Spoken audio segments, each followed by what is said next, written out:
र मैले यहाँको एउटा असाध्य संवेदनशील र महत्त्वपूर्ण समस्याको रूपमा राष्ट्रिय निकुञ्जभित्र चितवन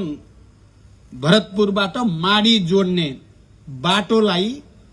या त फ्लाइओभरको रूपमा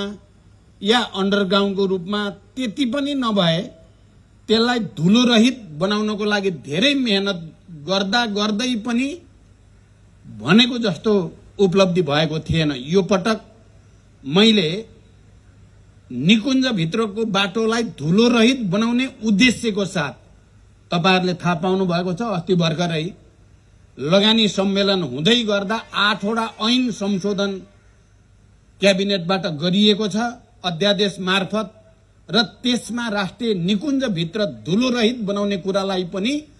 जे कानुनी झन्झट र जटिलता थिए त्यसलाई फुकाइएको छ। मलाई विश्वास छ यो पटक नीति कार्यक्रम र बजेटमा यसलाई व्यवस्थापन गरिन्छ र मैले पहिला यहाँको जनप्रतिनिधि हुँदा देखेको सपना यो पटक पूरा हुन्छ भन्ने म विश्वास पनि व्यक्त गर्न चाहन्छु। यही क्रममा पूर्व पश्चिम राजमार्गको